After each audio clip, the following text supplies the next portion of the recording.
of the Dropping Bars podcast. My name is Kimron Korean, and today on the podcast, I have with me Grenada's very own vegan ITAL chef, Joachim. Joachim, welcome to Dropping Bars. Thank you, man. Thank you for having me. And I mean, let's just jump right in. No, but you know what? Hold on. When people ask you like how do you refer to yourself, or how do you introduce yourself, like what do you normally say? How would you introduce yourself? Um, well, I would just say I'm a chef, because I'm really a chef, Uh-huh. and then go on to explain that I do vegan cooking, plants only cooking. All right, so Yeah, you're a chef, focus on plants only cooking. I mean, I know you're also a influencer, content creator online, but we're gonna touch a little bit on that. But before right. going there, like how first of all, how did you what was the journey like towards becoming a chef? One, and two, why or were you always a vegan, or like what was that journey like? Because when you think about chef in Grenada, like we don't normally think about somebody who is strictly a vegan chef or somebody who's strictly vegan. And so I want to know, like, what was that journey like for you? Okay, so cooking for me started at a tender age when I was about 10 years old, right? Um, and how I picked it up, it was just me being curious, and my mom always cooking. She loves cooking, and to me, she's the greatest chef in my eyes, because everything she make tastes good. Yeah, man. So from that age, I just started learning the basics with her, um, like learning how to season meat and fish, and then how to make certain traditional dishes. And yeah, and I just was curious, and most Caribbean parents they don't really want you to take part in the cooking because they feel like they Yeah, don't know what you're going to do, it might mess it up or whatever. yeah. But I guess she noticed like me being curious, and really wanting to learn, and then she her seeing that I was actually getting the hang really quick, right? And that is when I guess she noticed, oh, okay, he could cook, and I noticed, oh, okay, this is something that I might be able to do really good, and yeah, and from there it was just like every day in the kitchen up to this day, literally. Cooking just became like a part of my life, but for most people, because Mm. you have to eat to live, right? Right. And yeah, and grew up doing it. I never thought of it as a career, right? What I was into was environmental science and geology and rocks and the earth and things like that, animals Right. too, right? So yeah, with that being said, getting older, got a job at probably 19 years old at the airport, um, in aviation, like working with the airlines and so on, Mm-hmm. customer service and all of that. And so yeah, but growing up, my family would always tell me how good my food is, and friends, and I know. And then working where I was working, like I used to bring my little food to work. I was at the time, starting to get into like little fitness and things like that. I started doing a lot of research on Right. how to get fit, how to get lean muscle, and what to consume, blah blah blah. But at the same time, I started researching like vegan or ital or plant based, whatever you want to call it, cooking. And I was very curious. And I was just like everybody else. I was like, wait, this type of food is just like greens, nuts, seeds, like it just seem dry and green. However, until I opened my mind. But I say, so basically, what made me change, right? What made me change my mind a bit is like more than one things, from thinking about the animals. As I said, I grew up love looking at animals. I always see them as one of us. Like they have feelings, they have family, they have emotions, and you Right.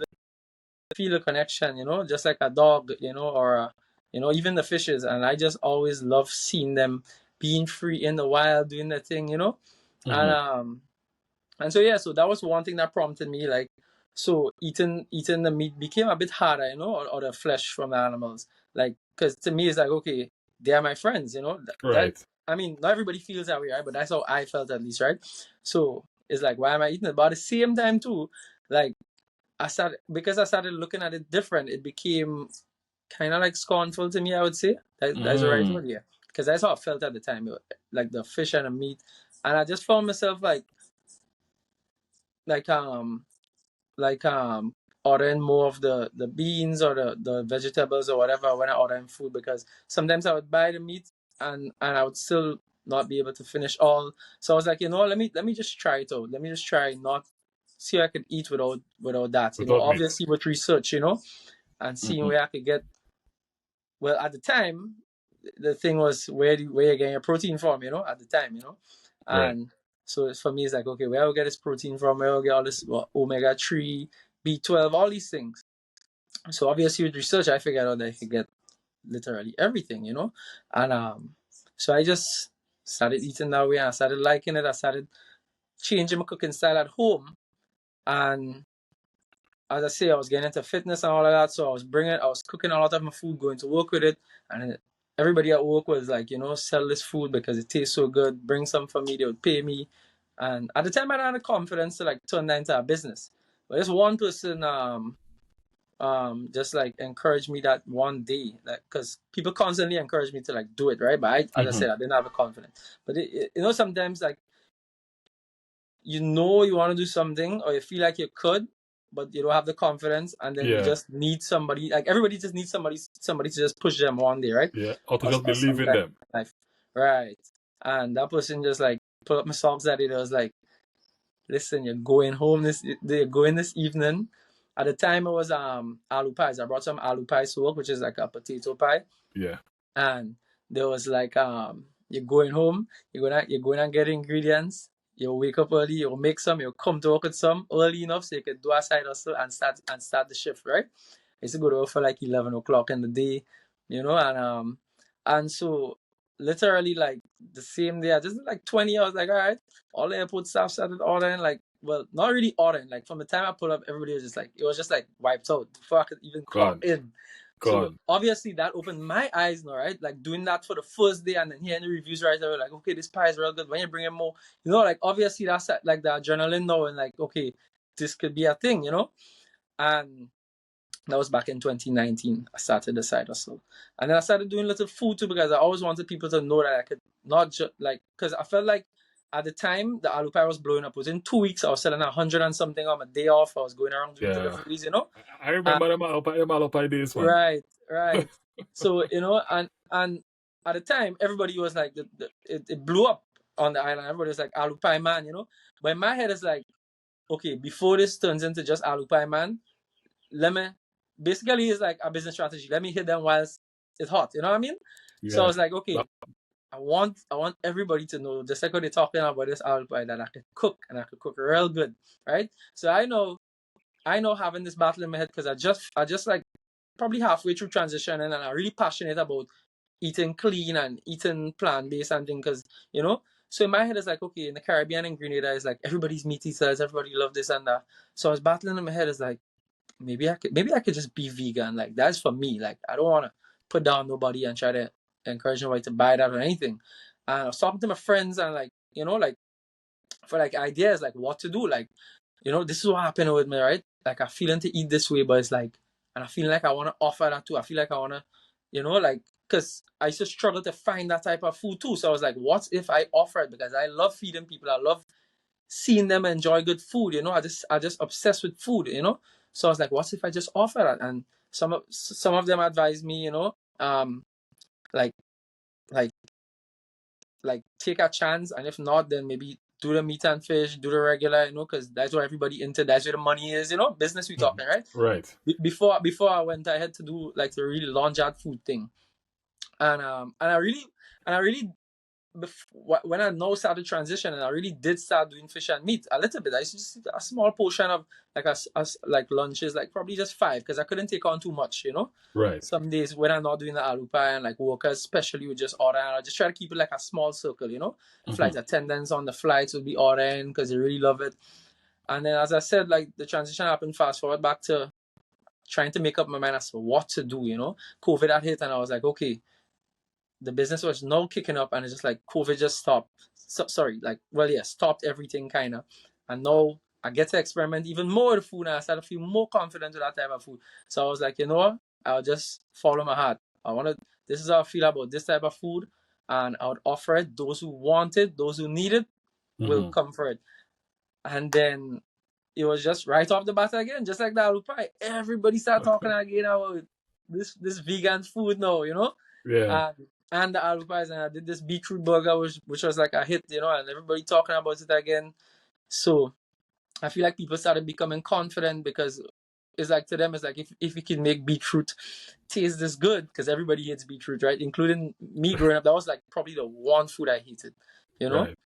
But I still used to eat it, like, so, because I really love vegetables since growing up. My mom always said that I was the only person in the house that would just eat everything on the plate, you know, because um and yeah, and so and that boosted my confidence. So I was like, okay, I could go ahead and just continue being creative with all these vegetables that I want to be creative with, because now I feel like people, they get in the gist, you know. A lot of Mm-hmm. people message me, you know, like they inspire, they love what I'm doing, and but also they was afraid. They was like afraid to try. They always say, "Nah, Yeah. like I see you make this, but I don't know if I would like it." You know, I never used to try to force them on nobody. I just used to be like, you know what, just try it. You know, like whenever you're ready, you know, like, and then and yeah, and fast forward to I wasn't trying to be a celebrity chef or nothing, you know.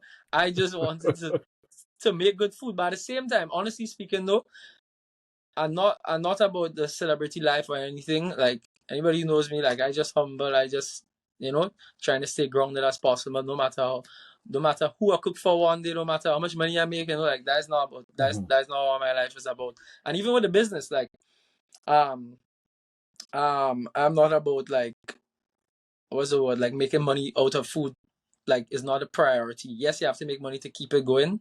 Yeah. It's nice to, but I don't ever want to compromise on flavor because of trying to make money. Right. And Got you. Got you. and I have noticed some businesses would do that, because as a chef, as somebody who has a palate for tasting good food, like I would eat something, I could be like, this is good, but I see where this could have been better. You Mm-hmm. know, like you could tell certain ingredients, certain spices were just a bit short, or you know, or sometimes a lot short, you know, to lack the flavor. And that's what I don't believe in. I believe in actually, even if you have to spend extra dollars, you know, like you spend it, like if it's to buy extra garlic, buy extra spices, whatever it is, Mm-hmm. flavor your food, buy extra herbs, you know, like, and even if you have to charge a couple dollars more, go ahead, you know, because at the Right. end of the Right. day, I believe it's an experience for people always, you know, just like how I would want to make it for me at home, you know, a small amount, I would still want to treat that bigger batch, you know, of food for 100 people, or you know, or 20 people, or 40 people. I want to treat it with that same love and make it mimic, just like if I was cooking a small pot of food home, like how we do, Gotcha. you know, in the Caribbean we make, Yeah. you Yeah. know, we could Yeah. cook, we just cook good food, you know. And yeah, and that is basically the motto for me, like with food, and staying creative, of course. And then at the time, I had like 1,000 followers, so I decided to like post videos of what I was doing. I was like, I wonder how people would take this on, because like, okay, all of a sudden just posting food on his page, you know. But the Canadians, I must say, big up everybody. Like they just embraced it. Big up Like Grenada, man. that. Yeah, I didn't expect it, but I should have expected, because I know, well, Canadians is just like me, you know, humble, nice, you know, like it's just like one people, just like Yeah. the anthem says, right?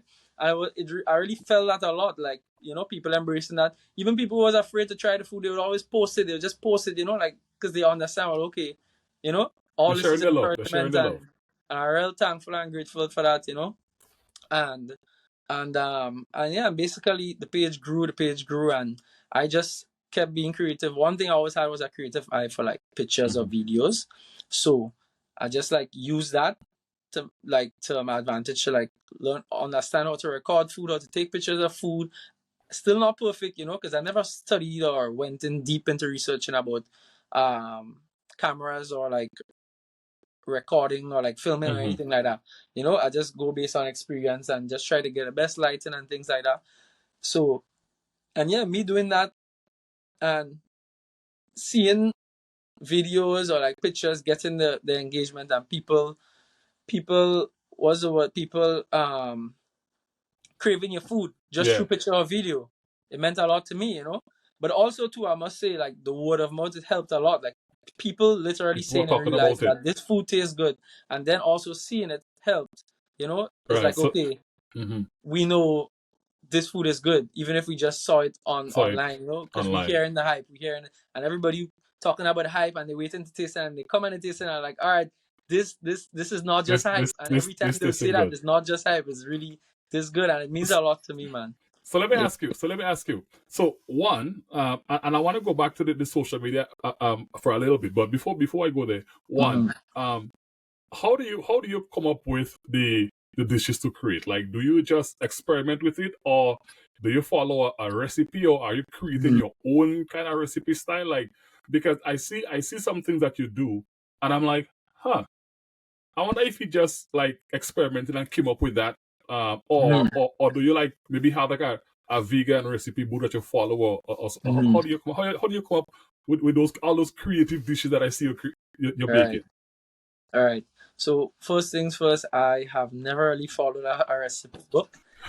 YouTube for the most part I've used, and some of the chefs who I look up to, who I know, who know recognize me, like Hmm. which is one of the crazy things to me, like seeing that I was just curious, and I was just like seeing their videos and just like getting the basics of how to understand how to make vegan food at home. And it didn't take me long, because you see, cooking is second nature, right? Hmm. So with the knowledge I already had from growing up, right? Um, it was just like seeing what they were making. A lot of the times you would see like the ingredients, you might not be able to find some of it here.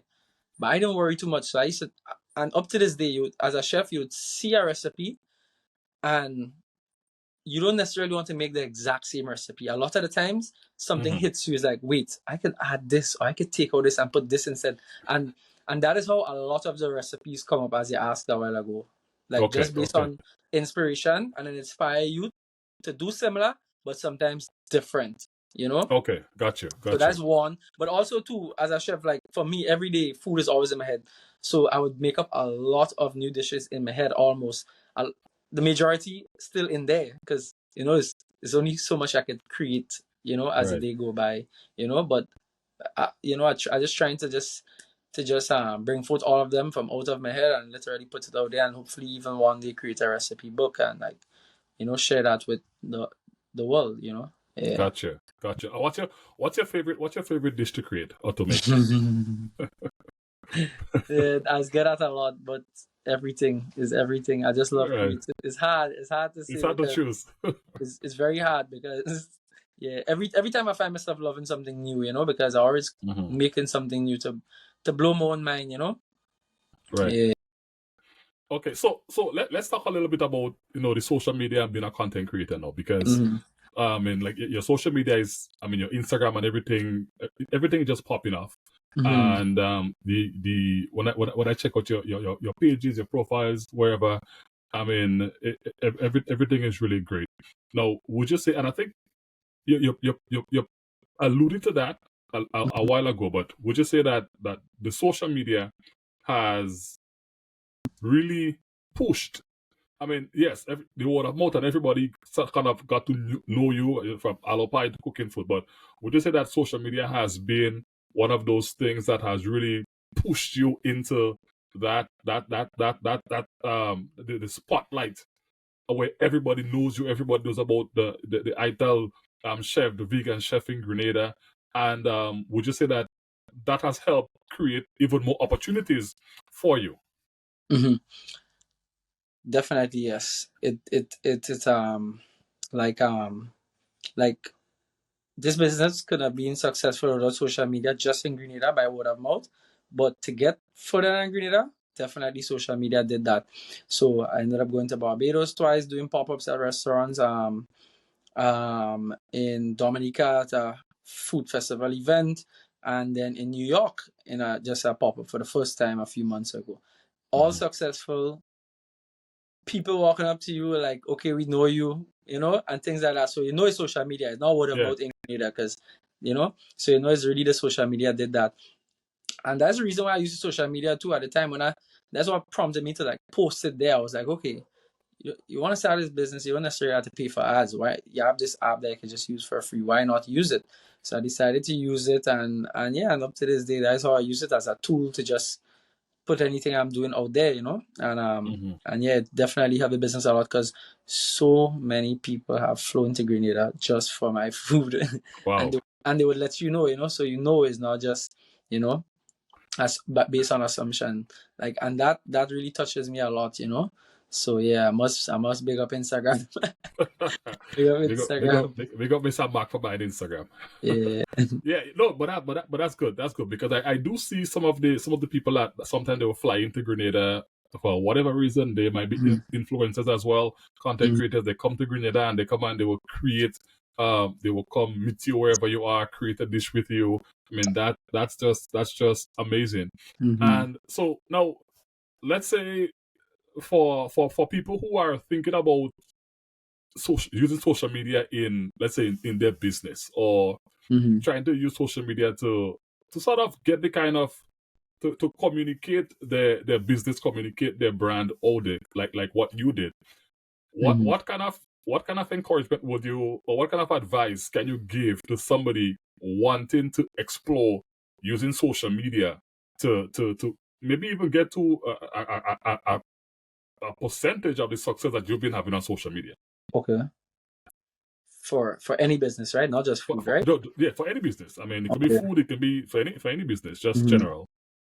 Well, to begin with, is well, just stay creative in your mind. Don't try to keep it too basic. Hmm. I saw something on the internet that I was saying, dear artists, the wetter the better, right? Hmm. And it hit me because when I started posting, I was like, is this weird the way I'm plating this, the way I'm trying to portray this, like what people feel is weird, but like what is weird is really art to the rest of the world as an artist. Hmm. So you don't ever doubt yourself when you're creating something, whether it's just a video and the way you want to express it or the way you want to, have the audience receive it. Also authenticity, like just like not too much acting, never too much acting, just try to keep it for what it is, as natural as possible. Um Understanding that, not the algorithm I would say, but understanding how like how to portray certain videos. I don't know how to explain that part, but like I had to learn how to create, let's say, a video or like a reel, Hmm. and things like that. And yeah, once I got the hang, it became like easy. So it doesn't take that long. Just like, so I would say Right. practice creating them, and then maybe also kind of pay attention to how the algorithm works a bit. I don't study too much, to be honest, because what I've noticed is once you just push, obviously you're going to stay on brand every time you post too. You keep it as Right. consistent as possible. That's our next thing, right? Hmm. Consistent in terms of time. And I just aim for 2 posts a month. Sometimes it Right. might be 3, sometimes it might be none. But I don't ever pressure myself because that in itself is a job, especially when you're cooking. Yeah. So yeah, so when you stay consistent, and once you figure out what the audience loves the most, like the type of videos that you're putting out there for the business, then you try your best to stick to that as much. And then also what I've noticed is the algorithm too, no more than ever, notices that this is what your audience love, right? Hmm. And it pushes it for you Yeah. automatically. So you don't have to do anything. Like at this point, hashtag is not even a thing anymore. You just put it out there. It's almost like I don't know if they review it and they just see like, okay, this is in line with what you normally do and people love it. So you're just gonna like suggest it more, maybe, Yeah. something like that. Yeah. Okay. Gotcha. But No, also that's too, yeah. but also Mhm. too, also too, more than the algorithm doing it for you is you. That's why I must say creative, because then you want those people who normally share to continue sharing, you know so that's where creativity comes in. As you stay creative, they will automatically love it, and they will just keep sharing and sharing and sharing, basically. And All right. No, yeah, great. No, that's really good. That's really good advice. Mhm. And finally, as we wrap this up, if there is any young boy, young girl out there in school thinking about becoming a chef, whether it's a vegan chef or just any chef, like what encouragement can you give them? Yeah. So yeah, um so the best, I won't be able to express too much, but what I know for sure how I feel about that is to always like cook with love, you know. Mm-hmm. Stay calm as possible when you're creating, and just really appreciate the foods you're using, and just like stay creative, like test things in the kitchen when you get time, you know. Um and really just cook with a lot of love, you know, like give it that extra love that we normally give food, just like how it's gonna create for yourself, you know, create it just like that for the customer, or for whichever business place you're gonna work for, whether it's a hotel, a restaurant, you know. And yeah, and basically what else? You have to work hard, so make up Mm-hmm. your mind to work hard, and yeah, ensure it's your passion too, you know. And even if it's not your passion, to maybe work in a restaurant, because what I've noticed, so many successful content creators, sh- chef content creators on Instagram, right? Who would say, you would like, if you talk to them, they will tell you, well, I love cooking, but I just couldn't handle the industry, like being in a restaurant every day, like that is hectic. But at the same time, they still found a way, because of the era we're in, to cook their same good food just by creating videos, and still somehow making money, whether it's a recipe book, you know. So there's so many other Right. ways to make money from food than just, you know, Right. cooking every day for a lot of people. You know, you could literally do recipe books. You can do brand deals these days with food products, you know, things Mm-hmm. like that. And yeah, so so um so yeah, so just cook with love, and just like work hard, and basically, yeah, All that's it. right, great. No, that's great Yeah, advice. So, yeah. uh, Joachim, thank you so much for coming on the podcast, for dropping those bars with us. Again, Bars Nation, thank you for tuning in to Thank another you, man. episode of the podcast. I Thank mean, you for having me, man. yeah, you're so welcome. You're so welcome. Yeah, And man. Boss Nation, don't forget to like, subscribe, and share this podcast wherever you consume it on, whether it's YouTube, Spotify, Apple Podcast, Google Podcast, wherever you consume the podcast. Like, subscribe, share the podcast so we can bring on more amazing guests for you. So again, Joachim, thank you again for coming on to the podcast. And You're Boss welcome. Nation, I will see you next week. Thank you, All right. everyone, and have a great Bless one.